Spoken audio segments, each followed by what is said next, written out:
6 মাস পর খোলা হলো কিশোরগঞ্জের পাগলা মসজিদের দান বাক্স।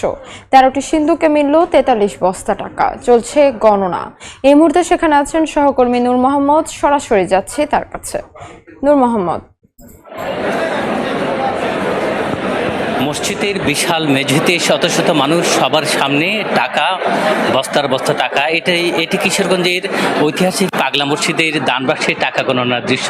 প্রতি 3 থেকে 4 মাস পর পরে এমন দৃশ্য চোখে পড়ে। আজ প্রায় 6 মাস পরে এই দান বাক্স খোলা হয়েছে। সকাল 7টায় জেলা প্রশাসকের উপস্থিতিতে মসজিদের বিভিন্ন স্থানে থাকা 13টি দান বাক্স খোলা হয় এবং এইসব দান বাক্স থেকে কারি কারি টাকা বের করে বস্তায় ভর্তি করে আনা হয় মসজিদের এই দ্বিতীয় তলায়, এবং দ্বিতীয় তলার মেঝেতে ঢেলে শুরু হয় গণনা কার্যক্রম। আর এই গণনা কার্যক্রমে অংশ নিয়েছে মসজিদ, মাদ্রাসার, এতিমখানার কয়েকশো শিক্ষার্থী সহ 500-র বেশি মানুষ।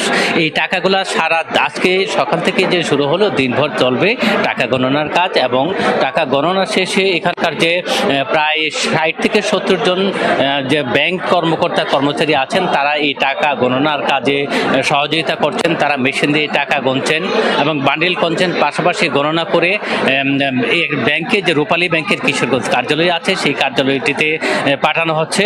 আপনাকে যদি বলি যে এই দীর্ঘদিন ধরেই এই মসজিদের যে টাকা, দানের টাকা যে গণনা করা হচ্ছে, এবং এই টাকা আজকে গণনা শেষে সকাল বিকাল নাগাদ, সন্ধ্যা নাগাদ আসলে জানা যাবে যে কত টাকা আসলে পাওয়া গেছে। সবশেষ গত 6 মাস আগে যখন মসজিদের দান বাক্স খোলা হয়েছিল, তখন আসলে টাকা পাওয়া গিয়েছিল প্রায় 12 কোটি টাকা। তবে এইবার যেহেতু সময় বেশি, আশা করা যাচ্ছে যে এই রেকর্ড পরিমাণ টাকা পাওয়া যাবে এই মসজিদের দান বাক্স থেকে। তো কিশোরগঞ্জের পাগলা মসজিদের যে দান বাক্সের টাকা গণনার কাজ চলছে, এই গণনা কার্যক্রম নিয়ে আমার কাছে এই পর্যন্ত এই ছিল সবশেষ তথ্য।